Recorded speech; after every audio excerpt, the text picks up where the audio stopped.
Kembali kami hadir melanjutkan kuliah etika lingkungan bersama Bung Rocky Gerung. Kali ini yang sedikit berbeda, dikarenakan banyak peminat yang ingin mengikuti mata kuliah tersebut, maka kami gabung dengan Zoom. Tema yang akan dibawakan yaitu yang sedang banyak dibicarakan oleh orang, yaitu Undang-Undang Omnibus Law Cipta Kerja dampaknya terhadap lingkungan. Demikian, selamat menyaksikan. Salam Akaseh. Oke, kita mulai ya.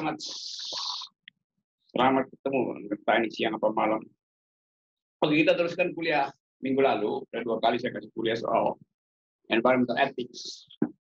Dan hari ini karena ada recent issues, today's issue, yaitu soal Omnibus Law yang di dalamnya bagian yang paling krusial sebetulnya dari segi manusia adalah soal environment. Karena grammar dunia adalah soal environmental ethics, dan undang-undang itu kelihatannya dengan sengaja mengabaikan grammar itu. Jadi nanti ketika undang-undang itu mulai diterapkan, publik Indonesia menjadi buta huruf terhadap environment. Undang-undang itu adalah undang-undang yang membatalkan global grammar of environment. Jadi kita mau bicara itu. Nah, teman-teman, ini ada 3 sebetulnya mahasiswa, dan saya juga mahasiswa, untuk membantu kita bukan meneliti tapi merampingkan pikiran tentang Omnibus Law yang gemuk itu supaya kita dapat urat nadinya. Jadi kalau ramping, semakin ramping, maka anatomi semakin kelihatan. Semakin gemuk, semakin tak bisa dideteksi anatominya. Nah, kalau kita rampingkan undang-undang itu, yang pertama kali jadi soal adalah tenaga kerja. Nah, itu udah dibahas habis-habisan. Yang juga sebetulnya urat nadi dari undang-undang itu yang masih tertutup lemah adalah soal environment. Ada soal lain, soal pajak. Juga saya baca luar biasa penipuannya. Tapi kita mau fokus dulu hari ini pada soal Omnibus Law di dalam klaster lingkungan. Nah, ada Isni, nanti Isni beritahu dari mana dan kenapa mesti ada di sini. Lalu ada Prabu udah 2 kali ikut.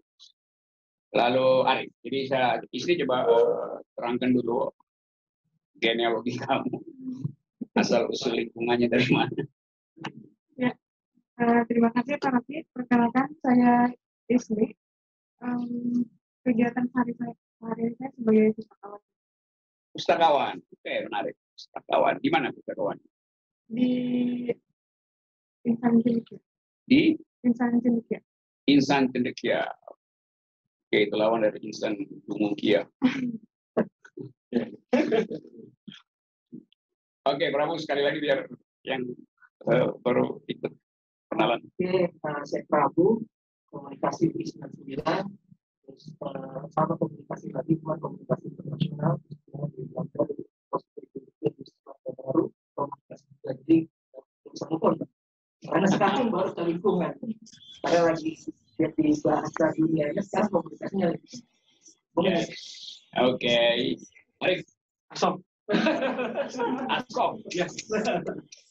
Arif artinya Ujung sama awalnya sama. Arif artinya Asop yang Arif. Asik ya. Ya, saya masih baru. Seperti kata Mas Rofi, saya Asop sehari-hari bergiat di tren Asia, nama lembaga. Tren Asia. Transforming Energy and Development in Asia. Oh, itu oke. Yang tergabung juga dalam satu gerakan yang namanya Bersikap. Jadi kita lihat sekarang lihat Indonesia gerak bertransisi dari fossil fuel base, dan mungkin nanti jadi satu contoh permasalahan Rusia menuju energi bersih terbarukan yang adil. Begitu. Harus gue FE dulu ya, FE 2002 terus lolos dari sekolah negeri. Terus pernah Greenpeace. Oke, jadi teman-teman, kita mau coba diskusikan dengan cara saksama dan dalam tempo yang jangan singkat dampak dari pembicaraan soal lingkungan melalui kritik terhadap Omnibus Law. Tapi soal pertama adalah saya tidak menemukan naskah yang disebut naskah akademis. Jadi dari awal sebetulnya undang-undang ini adalah undang-undang siluman. Diupayakan supaya tidak terendus oleh akademisi dan tidak terdengar oleh pers. Itu yang menyebabkan kecurigaan menumpuk. Karena setiap kali ada undang-undang yang disembunyikan dari publik, itu artinya ada perencanaan kejahatan. Kejahatan tenaga kerja, kejahatan lingkungan hidup, kejahatan pajak. Nah, kita mau coba periksa undang-undang itu. Saya katakan tadi, saya tidak membaca itu karena saya dapat 3 versi yang nggak tahu yang mana yang benar. Tetapi di dalam ketidakjelasan itu, saya ikuti konferensi pers yang dipimpin oleh Menteri Erlangga 2 hari lalu, mengumpulkan seluruh menteri untuk menerangkan isi undang-undang itu. Nah, khusus tentang bagian lingkungan hidup, tentu saya perhatikan keterangan dari Menteri Siti Nurbaya, Kehutanan, Lingkungan dan apa sih singkatnya LHK, Lingkungan Hidup dan Kehutanan. Di situ dengan gembira beliau mengatakan bahwa tidak benar AMDAL itu dihilangkan dari rancangan undang-undang. Itu adalah hoax. Lalu dia terangkan bahwa dia terangkan untuk membuktikan bahwa aspek AMDAL ada di situ, lalu ditambahkan bahkan dibuat mudah, dibuat lebih mudah. Jadi saya agak bukan tercengang, agak menyesal karena beliau tidak kontrol logikanya tuh. Karena di dalam undang-undang lingkungan atau di dalam etika lingkungan atau dalam environmental philosophy, AMDAL itu justru harus dipersulit. Karena itu logikanya tuh. Jadi harusnya AMDAL itu dibikin lebih ketat, karena itulah pesan dari konferensi Stockholm tahun 2002, lalu diperkuat di Rio Janeiro, apa namanya itu, Earth Summit di situ tuh. Lalu dikunci dengan kesepakatan Paris, Paris Agreement. Jadi secara tidak sengaja kita mendengar istilah justru dipermudah. Artinya dipersilahkanlah korporasi untuk merampas hutan. Dipersilahkanlah industri ekstraktif untuk menguras sebanyak-banyaknya. Nanti disusulkan AMDAL. Kira-kira itu cara berpikirnya. Tapi saya tahu itu bukan cara berpikir Ibu Menteri, itu cara berpikir Presiden Jokowi yang dari awal ingin memindahkan ibu kota ke Kalimantan dengan jalan pikiran yang sama, yaitu buat keputusan politik untuk pindahkan infrastruktur ibu kota, lalu setelah itu minta analis melakukan uji lingkungan. Jadi terbalik selalu, saya berkali-kali terangkan, secara metodologis AMDAL itu dilakukan dulu untuk menentukan layak tidaknya sebuah keputusan politik. Yang ini yang terjadi adalah sebaliknya. Nah, itu yang sebetulnya dipersoalkan oleh banyak peneliti atau aktivis lingkungan. Nah, sekarang ada problem. Seolah-olah kalau AMDAL itu diloloskan, maka investasi akan masuk. Kan pikiran Presiden selalu begitu tuh. Jangan berkali-kali beliau terangkan, jangan persulit korporasi untuk mengolah industri ekstraktif terutama. Bahkan dia katakan kalau Vietnam menjual tanahnya untuk investor 1 juta rupiah per hektar, kita akan kasih 500.000. Kalau bisa kita gratiskan, logikanya begitu kan. Jadi dari awal memang Presiden menginginkan agar supaya investasi itu tidak dihalangi oleh AMDAL, tidak dihalangi oleh masyarakat adat, tidak dihalangi oleh kecerewetan Saudara Arif ini, Saudara Sofian Arif. Apa tadi yang saya baca itu temuan political economy analysis terhadap hubungan antara Omnibus Law dan tokoh-tokoh yang memprakarsai itu. Sebetulnya memprakarsai karena idenya tentu bukan dari mereka, itu ide dari satu komunitas oligarki yang menghendaki percepatan investasi dengan konsekuensi perusahaan lingkungan. Itu yang bikin teman-temannya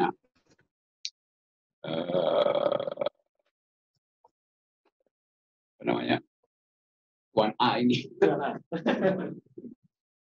Oke, saya lanjutkan ya, bahwa kita mau uji sebetulnya apa impact-nya nanti itu. Kalau kita pergi misalnya ke Papua, satu-satunya wilayah yang masih diandalkan sebagai paru-paru dunia setelah Sulawesi hancur, Sumatera hancur, Kalimantan juga sedang dirusak. Gitu. Papua itu punya hutan primernya itu 80% dari 33 juta hektar hutan Papua. Sekarang kita bayangkan bahwa di dalam, coba kita main-main sedikit dengan gambar-gambar. Kalau misalnya di Papua, ini 80% adalah hutan primer. Di dalam hutan itu ada burung. Kurang lebih ada 600 spesies burung di situ. Ada pohon. Di Papua itu ada kurang lebih 20.000 jenis pohonnya. Jenis ya. Bukan jumlah pohonnya. 20.000 jenis pohon. Burung 60, 600. Mamalia itu kira-kira 200 jenis mamalia. Apalagi yang dari situ? Serangga. Serangga itu kurang lebih 150.000 jenis. Yang itu. Papua ada 150.000 jenis serangga. Apalagi macam-macam berarti. Pohon. Tapi di situ juga ada 500 masyarakat adat. Dengan 500 tradisi, 500 bahasa. Apalagi yang ada di situ? Ada perusahaan kayu. Jumlahnya 200-an. Ada perusahaan tambang, jumlahnya 200-an. ATI. SD lagi mau dibangun di situ, yang udah gagal dibangun ulang. Jadi kalau kita lihat ekosistem Papua, kita pasangkan undang-undang omnibus di situ. Yang terjadi adalah ini tinggal paruh nanti. Karena diizinkan untuk mengambil alih tanah itu demi kepentingan investasi. Lalu ada problem di situ. Apa hak negara untuk mengelola Papua misalnya? Ya bisa dibilang ada undang-undang undang-undang kehutanan, ada undang-undang khusus otonomi khusus Papua. Jadi Papua itu dijadikan lokasi penetrasi undang-undang. Padahal kita tahu ada 500 masyarakat ada di situ. Yang suaranya nanti hanya diwakili oleh dua orang mungkin yang punya sertifikat untuk mengaudit di situ. Dan pasti akan disebutkan dalam undang-undang itu. Sertifikat ini lembaga lembaga penilai itu akan menjadi semacam lembaga di bawah pemerintah. Jadi bayangin pemerintah sekaligus dia mengaudit lingkungan. Padahal sebetulnya hak terhadap Papua itu adalah hak 500 adat. Jadi kontroversinya di sini. Sekarang kita coba lihat secara agak politis. Kalau begitu pertanyaannya, istilah lingkungan yang ada di dalam undang-undang itu, apakah dia istilah ekonomi atau dia istilah antropologi? Jadi kalau pemerintah bilang lingkungan, di dalam pikirannya lingkungan itu adalah bagian dari ekonomi itu. Padahal di seluruh dunia lingkungan itu adalah bagian dari penghormatan terhadap kesatuan masyarakat adat dengan habitat. Jadi etikanya ada di situ. Nah, kita ada problem sekarang.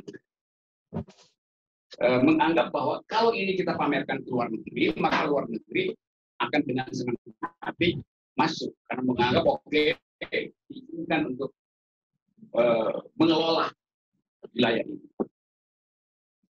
Selain pohon, masyarakat adat, burung segala macam, di situ juga ada tabungan mungkin 70 ton karbon yang nantinya adalah semacam bor jaminan pada perjanjian Paris. Ini juga akan diambil. Nah, kita bertanya tadi bahwa kalau konsepnya ekonomi, maka kerusakan di sini udah pasti terjadi karena akumulasinya akan dipercepat. Sekarang tiba-tiba alam pikiran pemerintah yang arogan dan penuh optimisme bahwa undang-undang itu akan mengundang investor, tiba-tiba 40-an investor gede asing menulis semacam nota protes. Yang kita baca di media massa.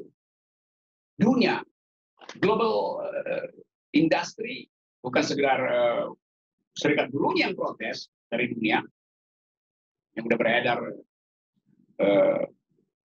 berat, tapi juga pemain global player protes terhadap undang-undang itu. Karena mereka menganggap bahwa undang-undang itu akan memberantakkan konsep green economics atau segala macam green, akan membuat janji untuk memenuhi seluruh komitmen bisnis di Paris itu berantakan. Jadi dibatalkan langsung justru oleh investor undang-undang itu. Karena itu alasan pemerintah untuk meneruskan, nggak ada lagi. Investor bilang, enggak, kita nggak akan masuk di situ. Apalagi ada COVID, gitu, ngapain masuk ke Indonesia? Jadi apa alasannya sehingga pemerintah masih ngotot untuk meneruskan itu? Bahkan Presiden mengundang bupati-bupati dan meminta supaya seluruh bupati dan gubernur taat pada perintah untuk tidak menghambat undang-undang. Kita melihat di daerah terjadi enggak itu. Bahkan Presiden langsung minta supaya angkatan bersenjata juga mengamankan. Jadi terlihat bahwa undang-undang ini akan dipaksakan dengan asumsi-asumsi yang sebetulnya self contradiction di dalam diri. Nah, kita mau lihat dalam 1 bulan ke depan, apakah misi ambisius dari pemerintah itu akan terwujud atau justru social unrest dan disobedience dari daerah itu masih akan berlangsung. Nah, kita akan diskusikan itu dalam satu jam ini, dan silakan yang ada di Zoom juga boleh ajukan program. Silakan siapa yang memulai? Ini mau kasih komen. Kemarin baru-baru ini saya membaca sebuah jurnal dari National Geographic. Di situ menyebutkan bahwa bumi ini sedang mengalami pemusnahan massal ke-6. Okay. Ya. Berarti itu sangat, dari hal tersebut berarti sangat berkaitan dengan yang terjadi, fakta-fakta yang terjadi saat ini. Yang lebih menariknya ketika persoalan sekawanan itu lebih menarik ketimbang persoalan rakyat itu. Itu ke Pak Bebek. Satu itu masih. Oke, kita coba bicara sedikit yang diuraikan oleh istri tadi.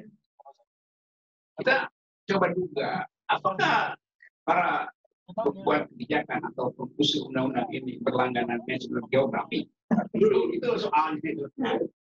Atau apakah Presiden Jokowi sekarang udah nggak lagi baca Sinchan tapi berlangganan National Geographic?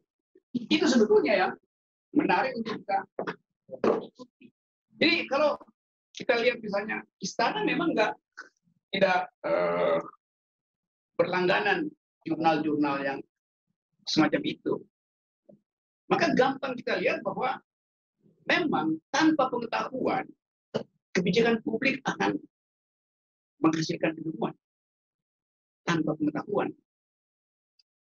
Ada National Geographic udah diterbitin, terjemahin kan ada versi Indonesia kan oleh Gramedia Group. Jadi itu saya kira poin bagus dari Isti bahwa dia mau menegur pejabat publik tidak punya diskurs tentang recent issues di dalam global political economy of environment. Tadi angkanya apa tadi? 6 kali. 6 ke Yang keenam, ya. 6 global extinction. Yes. Nah, extinction itu yang disebut sebagai istilahnya apa? Anthropocene. Jadi di dalam epoch sejarah itu yang disebut kerusakan yang dibuat oleh manusia itu udah melampaui kerusakan yang dibuat oleh alam. Kira-kira begitu kalau kita glorifikasi istilahnya. Nah, antroposid ini adalah istilah yang nggak ada di dalam undang-undang itu. Mestinya naskah akademis itu mulai dengan kondisi ini. Yeah. Kan itu intinya kan naskah akademis. Mengapa konsep ini tidak masuk dalam naskah akademis? Padahal di situ pasti banyak geolog. Padahal di situ ada rektor IPB masuk di situ, rektor UGM masuk di situ, yang ada Departemen Kehutanan. Jadi dengan singkat kita mau lihat bahwa rektor-rektor itu namanya dipajang atau dibajak doang di situ tuh untuk membenarkan bahwa undang-undang itu layak secara akademis. Jadi poin pertama adalah kelayakan intelektual dari undang-undang itu tidak bisa dipertahankan karena nggak ada konsep antroposin di dalam naskah itu. Jadi ini memperlihatkan bahwa memang naskah akademis dari awal tidak dibuat karena pemerintah ingin agar cepat-cepat itu dihasilkan outputnya dalam bentuk legal code. Kalau ada naskah akademis ini kita bisa bertengkar panjang sekali. Jadi pemerintah mau efisien dengan akibat legitimasi tidak diperoleh. Jadi cacat pertama undang-undang itu adalah intellectual discourse tidak mendahului political decision. Dan itu artinya cacat dari awal. Jadi kalau dia di Mahkamah Konstitusi kan itu syarat formilnya udah nggak bisa dipertahankan. Maka dengan sendirinya Mahkamah Konstitusi mesti membatalkan undang-undang itu. Karena proses awalnya pengumpulan pendapat dari masyarakat adat, dari LSM, dari researcher, dari macam-macam stakeholder tidak dipenuhi. Jadi kita bisa kasih checkpoint pertama bahwa undang-undang itu adalah undang-undang yang tidak mengandung COVID, tetapi mengandung stupid. Nah itu dia. Itu kira-kira tuh. Oke, sok. Ya, menarik soal konteks ya. Jadi seolah-olah lepas dari konteks gitu. Itu. Tadi Mas Rocky bilang soal keragaman dalam satu bentang gitu ya, dan saling berhubungan. Banyak udah tersebar juga. Kita diperingatkan semakin dekat selain extinction ke-6 gitu kan, ada krisis iklim dekat sekali. Sudah ada di sini. Kita mengalami kebakaran hutan yang itu melepas karbon tapi juga diperparah dengan krisis iklim. Kita ingat awal-awal tahun banjir besar di mana-mana, longsor di mana-mana yang simpel. Jadi mungkin kita bisa simpelin karena dia ada di mana-mana, kita bisa bilang daya dukung kita sudah hancur-hancuran ini, gitu kan. Dari sisi pencemaran juga begitu kan. Kemarin kita dengar Jakarta udaranya bukan kita dengar terungkap akhirnya gitu kan, bahwa udara kita sumber daya bersama kita commons gitu kan, udara kita hidup bersama dia polusinya luar biasa dan ada yang tidak diukur justru di situ dan justru bahaya gitu kan. Nah betul, saya setuju, dia sama sekali tidak memperhitungkan risiko-risiko di depan gitu. Bahkan kalau tadi COVID stupid, banyak juga peringatan dari ilmuwan gitu kan, Mas Rocky, next pandemic is very possible. Yep. Salah satunya ya karena krisis iklim gitu kan. Sederhananya kan kalau ukurannya suhu berubah gitu, dia akan entah ke utara atau ke selatan geser gitu. Dan bersama migrasi itu gitu, faktor-faktor itu virus-virus baru gitu, zoonotic yang bisa masuk. Jadi next pandemic is very possible gitu, sudah diperingatkan gitu kan. Krisis iklim ada di depan, resesi ada di sini gitu. Jadi krisis multidimensi. Nah, itu benar-benar di uji laka gitu ya. Bahkan naskah akademis yang terlambat ini ada perkataan gini Mas Rocky. Jadi ini terkait AMDAL gitu, yang sempat jadi kontroversi. Jadi kurang lebih ada sekelompok orang kurang lebih begitu yang melihat partisipasi masyarakat, jadi kunci di partisipasi itu menghalangi. Jadi dimulainya dari situ.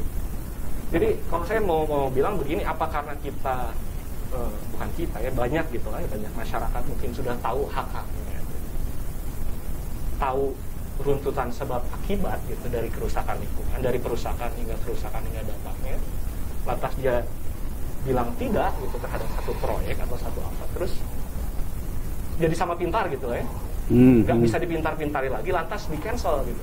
Yes. Kan itu esensial sekali. Mungkin itu Mas Rocky. Jadi konteks Ya, tadi itu poin bagus. dan partisipasi ya direduksi sedemikian rupa, sidangnya begitu bacaan. Tadi kita bicara dari ISNI soal antroposid dan itu keterangan akademisnya itu. Asok nambahin satu poin, keterangan political economy itu. Jadi yang dimatikan bukan sekedar mic Partai Demokrat, tetapi mic publik. Kan itu poinnya kan? Jadi mikrofon publik sengaja dari awal di off supaya nggak bising gitu.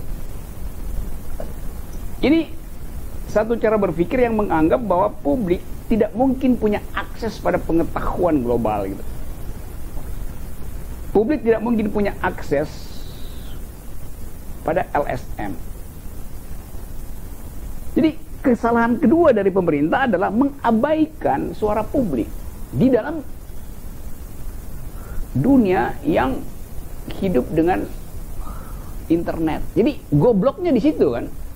Lain kalau negara ini dikunci melalui fasilitas 1984 apa namanya novel itu, novel 1984 itu. Kita mesti ingat supaya kita dapat poin itu tuh.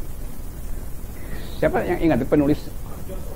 Orwell. Jadi dikunci secara Orwellian. Ini supaya kita dapat istilah itu.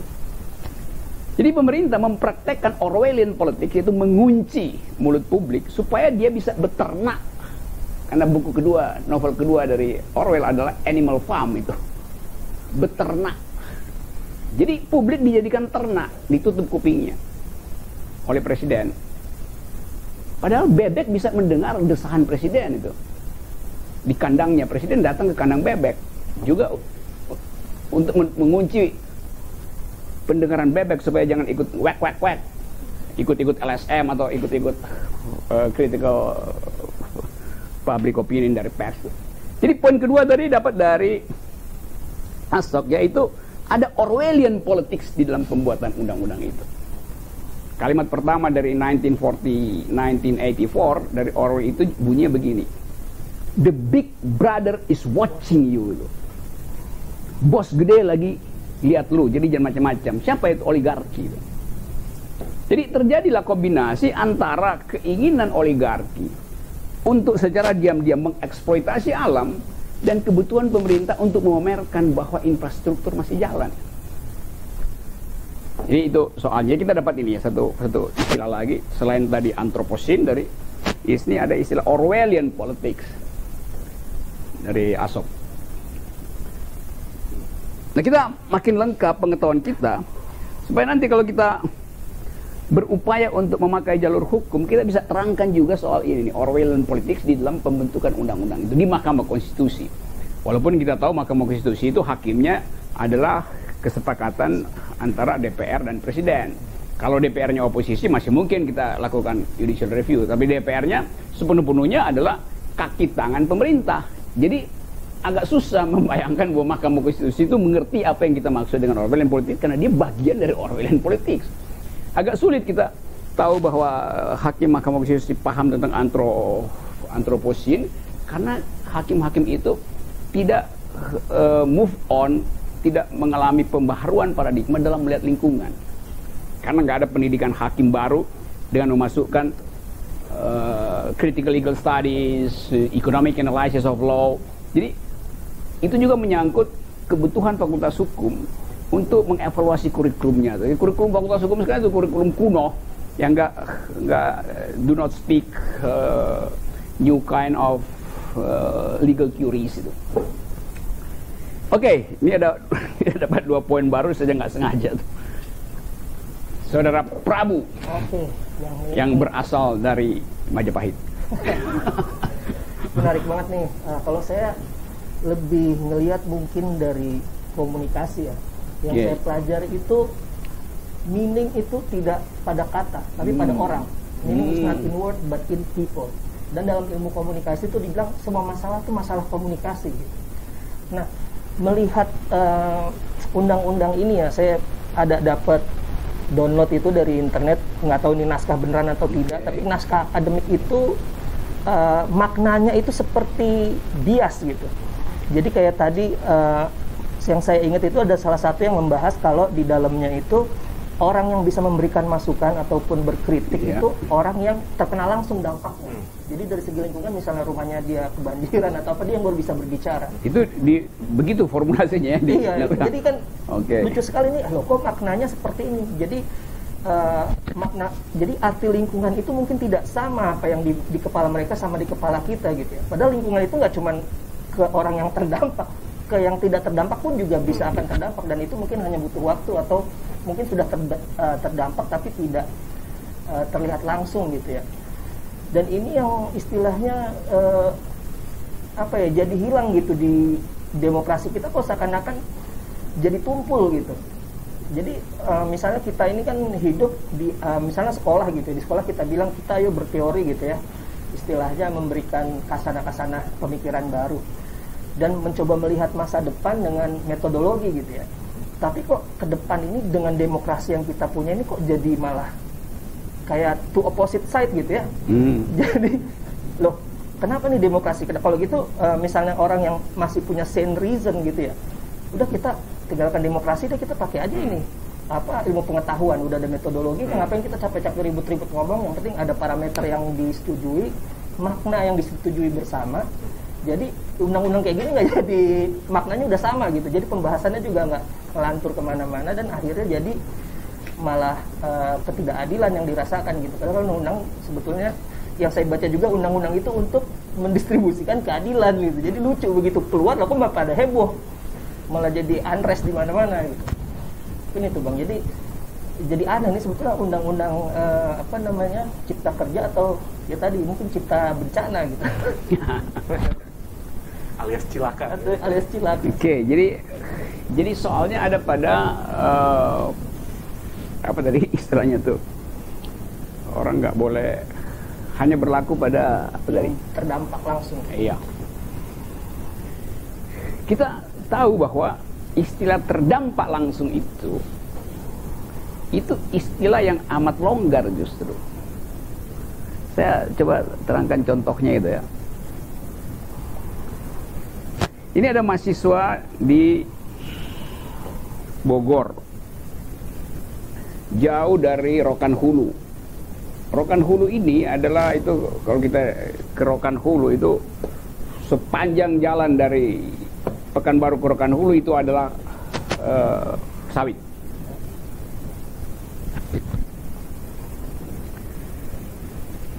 Kalau misalnya ada industri yang ingin masuk ke sini, maka yang boleh, assuming bahwa undang-undang itu begitu wordingnya, yang boleh ditanya semacam izin atau semacam persetujuan hanyalah petani yang ada di sini nih. Nggak boleh tanya pada mahasiswa IPB yang ada di sini nih. Padahal yang bikin riset itu adalah mahasiswa IPB gitu kan. Karena kalau mahasiswa IPB yang ngomong atau mahasiswa ekonomi UI yang mungkin masih ada 0,0 sekian persen yang masih ngomong tentang green economics di situ, nggak boleh ditanya sih. Jadi prinsipnya hanya boleh di situ. Sekarang saya coba bikin imajinasi. Harga sawit di situ yang mungkin tadinya berapa, 2.500, sekarang jatuh 900 rupiah itu. jatuh 900 rupiah. Karena jatuh 900 rupiah, maka si petani di situ terpaksa dia telepon anaknya yang lagi sekolah di IPB itu. Namanya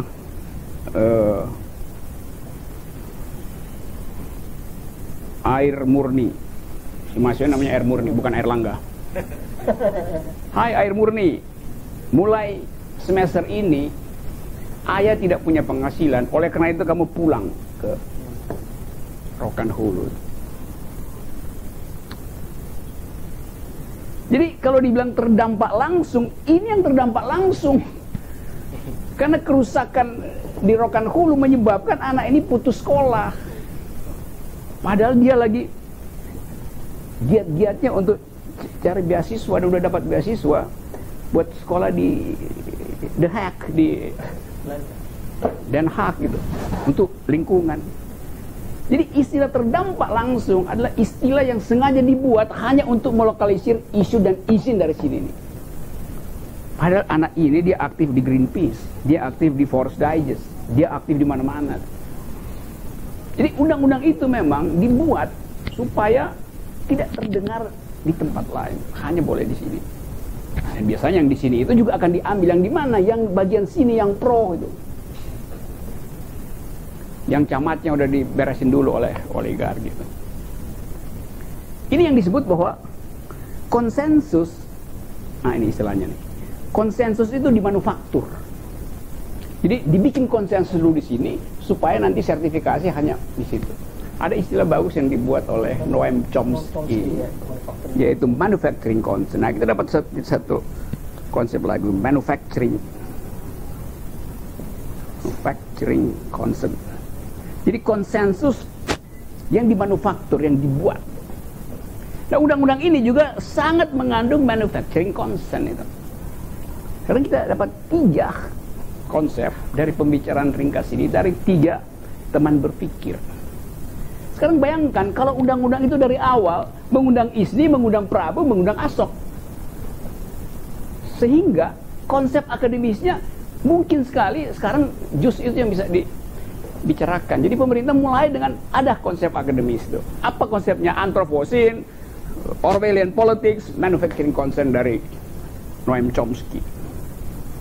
Ini yang nggak ada, tidak ada pada presiden, dan memang kita nggak usah harapin, karena ini bukan komik, inilah buku ilmiah. Tidak ada di Menteri Perekonomian, karena Menteri Perekonomian dikelilingi oleh investor junta oligark, bukan mereka yang ingin menghendaki agar keterbukaan informasi. Juga tidak ada di DPR, karena DPR memang melakukan apa yang disebut Orwellian politics sekaligus manufacturing consent dengan cara mematikan mic. Itu semua yang terjadi kan. Jadi kita dapat satu, ini suara yang bagus sekali karena kita bisa memperoleh satu cara berpikir untuk membongkar persembunyian dari capital, bersembunyi di dalam manufacturing consent, mempraktekkan Orwellian politics, dan tidak peduli pada anthropocene. Itu kesimpulannya tuh. Silakan yang di sana web mau bertanya, berdiskusi. Kebetulan di sini kabinet akal sehat lagi rapat. Oke, coba dicek siapa yang mau nanya ya. Tuh, udah 5:30 nggak berasa. Jika disobedience terjadi di tiap daerah, apakah hal tersebut akan memunculkan kerusuhan? Oke, kita coba bahas Iliun. Kalau seluruh keterangan tadi yang kita lakukan ini misalnya masuk dalam public discourse, pertanyaannya, bisa enggak intellectual argumentation ini, discourse academics ini bisa mengembalikan akal sehat rektor-rektor yang sudah didaftar sebagai pendukung Omnibus Law? Coba kita bayangkan aja bahwa ya mungkin ada yang rektor yang akhirnya dia ngerti gitu bahwa kan ini nanti ini masih dipublikasikan, dikirimin ke rektor-rektor itu nanti ya, BWM gitu. Kira-kira bagaimana coba ISNI? Kemampuan kamu untuk mengargumenkan anthropocene, kemampuan kita untuk membaca legal drafting itu dari perspektif Orwellian politics, kegenitan kita untuk mencari-cari kesalahan di situ dengan memanfaatkan teori manufacturing consent misalnya, bisa nggak didalilkan ulang untuk regain the intellectual energy dari rektor-rektor istana ini. Kan rektor-rektor ada yang masuk di situ kan, yang banyak itu yang dibikin sama Asok. Gimana kira-kira? Atau lebih spesifik, kok bisa rektor IPB ada di situ? Gimana bisa? Memang IPB itu Institut Perindustrian Bogor apa? Gitu-gitu coba. Bagaimana? Kamu bayangin sebagai pustakawan, kira-kira bisa nggak mereka setelah mendengar ini balik lagi telepon kamu buat minta dicerain bukunya Orwell sama bukunya siapa tadi? Bukunya Noam Chomsky misalnya tuh. Kamu bayangin secara liar aja gitu, karena kita nggak mau terlalu serius di sini, karena mereka juga nggak perlu diseriusin. Jadi sebenarnya ketika manusia merusak kehidupan populasi dan spesies lain, sebenarnya manusia itu sedang menggerogoti dan menghancurkan ekosistem yang mendukung kehidupannya sendiri. Jadi harusnya mereka bisa sadar akan ketiga poin ini. Seharusnya. Ada pepatah bilang begini, do not cut the buff you are standing on. Jangan gergaji, jangan potong lahan tempat Anda berpijak gitu. Kan itu mestinya pesan pada orang dungu kan. Masa kita pesanin begituan pada profesor-profesor? Kan dia lagi potong dahan yang tempat dia berpijak kan itu. Jadi apa yang terjadi sebetulnya di dalam masyarakat kita, di dalam dunia akademis kita, sehingga sesuatu yang secara epistemik menjadi dasar dari keprofesoran dia itu tiba-tiba hilang dasar itu tuh. Lalu dia jadi pragmatik gitu. Jadi epistemic logics-nya itu berhenti. Di mana itu? Kalau kita evaluasi sedikit, apakah tradisi berpikir Indonesia itu memang dari awal menghilangkan dimensi-dimensi value, etik segala macam? Padahal UI disebut Universitas Perjuangan. Salah satu doktrinnya adalah pengajaran, penelitian, pengabdian masyarakat. Jadi bagian penelitian diabaikan, bagian masyarakat diabaikan. Pengajaran, dia mengajarkan kurikulum standar tuh, bukan kurikulum yang ada di dalam kepalanya sebagai orang yang berpikir. Kan kalau dia berpikir kan dia tahu bahwa ya Omnibus Law penting, tetapi itu bertentangan dengan doktrin akademik bahwa AMDAL harus didahulukan sebelum political decision itu kan. Paling enggak itu dia catat, terus disodorkan pada Erlangga. Jadi problem saya, kenapa profesor ini nggak bisa bertatap mata secara setara dengan menteri? Padahal menteri itu political appointee, bisa digusur kapan aja, tapi keprofesoran itu kan diberikan oleh negara untuk memelihara akal sehat. Jadi itu poinnya. Kenapa kira-kira Prabu sebagai orang yang malang melintang di 3 benua? Nah ini manufacturing concern nih menarik banget ya dari Chomsky ini. Dan tadi kalau balik ke para profesor kita ini, seharusnya mereka memang yang punya beban dalam artian mereka harus liberating consent.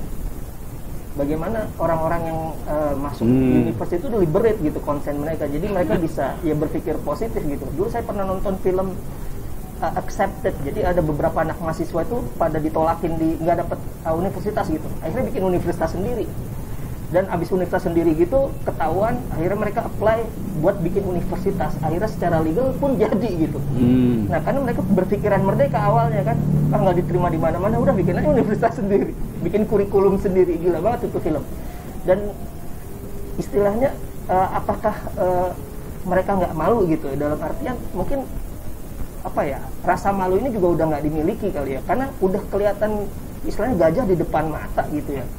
Mereka punya kewajiban sebagai istilahnya akademisi, tapi kok bisa apa kayak tadi aja izin duluan, amdalnya belakangan gitu kan, itu udah nggak make sense gitu ya, seperti itu. Dan saya rasa itu bagaimana membalikan nih Bang, dari manufacturing consent ke liberating consent lagi untuk dosen-dosen.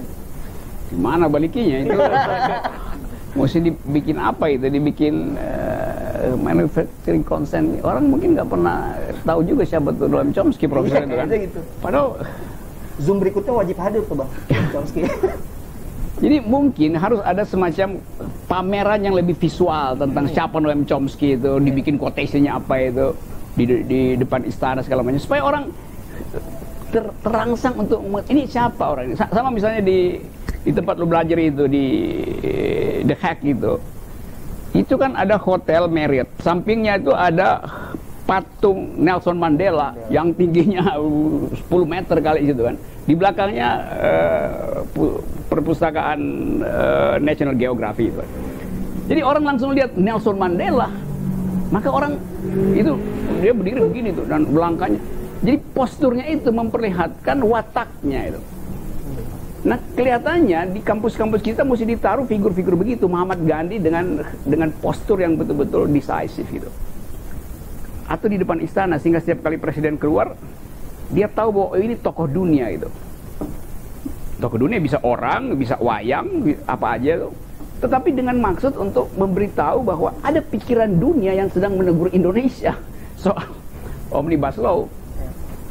Tapi jangankan nama-nama Noam Chomsky atau George Orwell.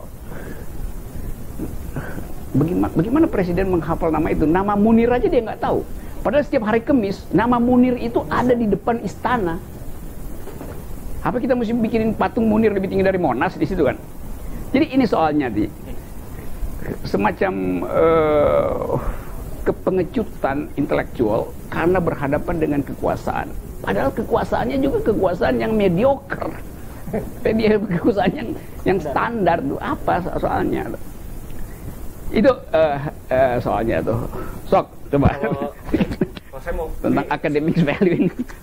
Soal manufacturing consent ini saya jadi ingat ini Mas Arki pas masa-masanya reformasi di korupsi itu September tahun lalu ya. 2324 ikut sempat yang 23 ya. Terus ngelihat mahasiswa luar biasa gitu, ada optimisme waktu itu. Berduyun-duyun banyak gitu ya, bahkan ketemu dari hometown saya dari Bandung sampai sini juga gitu. Tapi kemudian ada beberapa diskusi dan lantas anak-anak mahasiswa ini kurang lebih ditanyai begini, kemana aja gitu kan kata dia.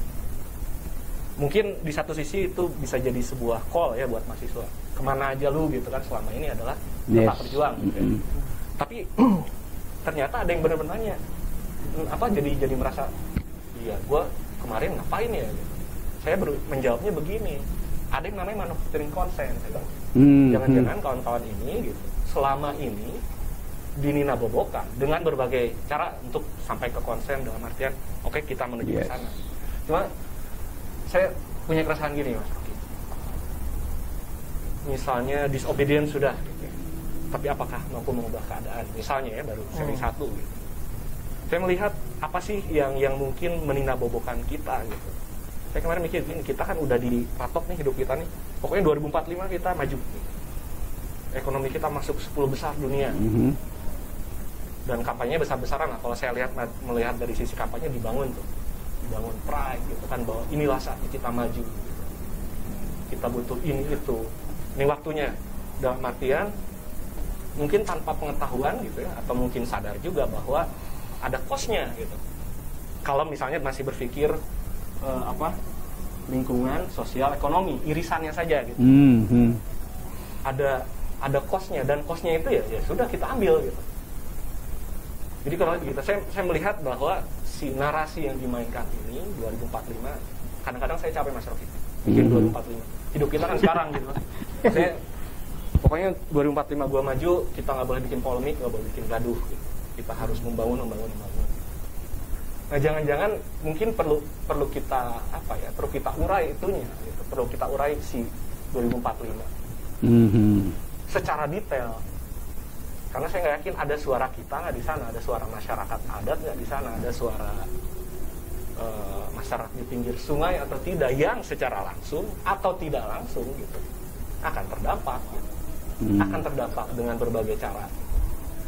Saya khawatir itu yang meninabobokan dalam artian permisif, ya nggak apa-apa gitu, memang harus gitu kok, ya itulah ongkosnya gitu.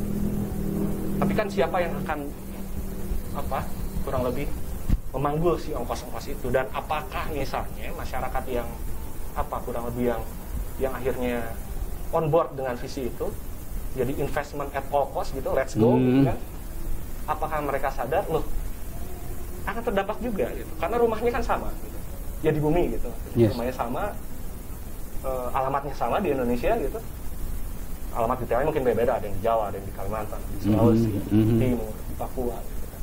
Tapi kan itu ada mantra kayaknya ini yang mengabobokan, dan akhirnya bikin kita oke, ini cost-nya kok. Kan di situ nilai nilai kemanusiaannya menurut saya, apakah kita mau let go dengan begitu, oke hayu gitu, yang penting gua maju gitu, yang penting gua bisa konsum lebih banyak gitu, tanpa memperhatikan ketimpangan ternyata masih banyak, dan udah sering dibicarakan omnibus bukan jalan keluar untuk itu kok. Investasi kita baik-baik aja kok, cuma ada masalah gitu kan, masalah itu bukan di lingkungan, bukan di buruh, tapi di korupsi salah satunya gitu, udah diangkat. Jadi mungkin itu yang perlu diurai, karena mungkin kawan-kawan lain juga merasakan frustasi gitu ya. Frustasi itu dalam artian begini, kok nggak ada respon positif yang luar biasa yang kita butuhkan gitu, dukungan dari, kita bilang aja so-called middle class misalnya gitu. Kan itu tuh, apakah kita butuh mereka untuk perubahan? Mungkin iya, mungkin tidak, tapi itu lebih nice gitu kan, maksudnya kita bisa setuju untuk oke, ini tidak benar, kita perbaiki, kita rumuskan ulang, apapun itu gitu. Kita butuh itu, bukan lantas misalnya mencap-mencap masyarakat, rakyat yang sedang beraspirasi, sedang mengekspresikan aspirasinya setelah berbagai jalan buntu gitu kan, setelah berbagai jalan buntu. Banyak meme yang lucu lah, maksudnya kreatif gitu, mengeluhkan misalnya beberapa infrastruktur umum di kota dirusak gitu, kecil gitu, kalau kita bandingkan dengan kerusakan alam misalnya, bahkan dampaknya luar biasa. Kita bicaranya intergenerasi, bukan hanya saat ini gitu. Jadi saya mikir apa yang harus dibongkar agar kurang lebih sama-sama tahu ini bahayanya buat semua, ini bahayanya buat semua. Jadi mungkin angle saya begitu. Ya, itu angle-nya mantap betul ya. Saya juga baru terpikir tuh, kenapa sih kalau orang merusak kota tuh demi menyelamatkan bumi? Soal-soal begituan itu kan. Oke, poin yang bagus tadi, yaitu seolah-olah ada mantra. Mantra itu kan sesuatu yang irasional. Akademisi masuk dalam jebakan mantra itu ajaib itu. Mantra itu namanya dilarang kritik. Sebetulnya mantranya begitu kan. Tapi mantra itu kemarin di break out, dicompang-campingkan oleh Nikita Mirzani. Jadi kita lihat di dalam keadaan masyarakat yang obedience habis-habisan itu karena disihir oleh mantra, ada seorang selebritis yang terkenal dengan lekuk tubuhnya mengambil bukan sekedar naluri tapi keputusan untuk menegur ketua DPR. Itu betul-betul revolusi di dalam permantraan ini. Orang nggak pikir bahwa Nikita yang biasanya kita tonton karena ingin mengetahui nomor BH-nya atau segala macam itu. Sekarang kita tahu bahwa otaknya itu melampaui otak dari profesor-profesor ini. Karena dia mampu untuk menerangkan itu, dan dengan logika yang kuat. Jari Ibu Puan kok jahil banget itu kan. Jadi kejahilan itu diletakkan betul-betul di dalam pikiran si Nikita ini sebagai sesuatu yang abnormal. Kenapa mesti jahil terhadap parle? Parle itu kan, parlemen datang dari kata parle. Tadi di YouTube saya terangkan itu juga, bahwa mestinya 100 advokat itu berterima kasih pada Nikita karena Nikita bertanya pada Ibu Puan, Pancasila, Anda paham apa enggak Ibu Puan tuh? Do you speak Pancasila itu Ibu Puan? Kan itu yang dia mau terangkan kan, parlez-vous Pancasila Madam Puan kan. Tapi tidak terlihat di situ bahwa ini yang disebut sebagai tipping point. Jadi ada satu orang dia nyalain korek api lalu semua tercengang. Tapi nggak ada yang malu tuh profesor-profesor. Kita yang mengerti bahwa lo itu adalah tipping point dari seorang yang namanya Nikita Mirzani yang saya sebut tadi biasanya slogannya mens sana in corpore sana. Lalu saya bilang Mirzani in corpore sani. Di dalam tubuh Mirzani ada pikiran yang sehat, di dalam tubuh yang seksi ada pikiran yang seksi. Karena cuma pikiran seksi yang mampu untuk menghasilkan diskurs yang luar biasa itu. Sementara pikiran-pikiran profesor kampus itu nggak seksi, apalagi tubuhnya itu berlemak semua tuan, lemak kekuasaan maksud saya. Jadi bagian ini yang sebetulnya menghadirkan optimisme bahwa tetap ada orang yang bisa tegur loh pemerintah ini. Nah itu yang saya anggap sebagai keajaiban-keajaiban yang bisa kita kumpulkan di semua lokasi, bahwa ada aja orang yang bisa mengatakan tidak pada kekuasaan. Jadi sekali lagi saya kira itu dan mungkin cukup pembicaraan kita. Dan kalau tadi soal kelas menengah, ya kadang-kala kelas menengah itu diombang-ambingkan oleh antara pragmatisme dan ideologisasi itu.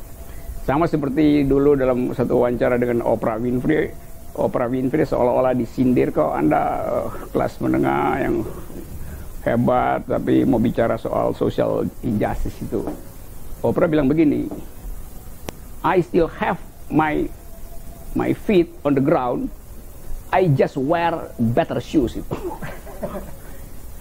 Kaki saya masih di bumi, saya cuma pakai sepatu yang lebih baik aja gitu.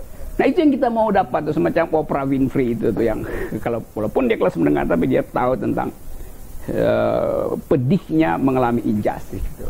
Assalamualaikum warahmatullahi wabarakatuh.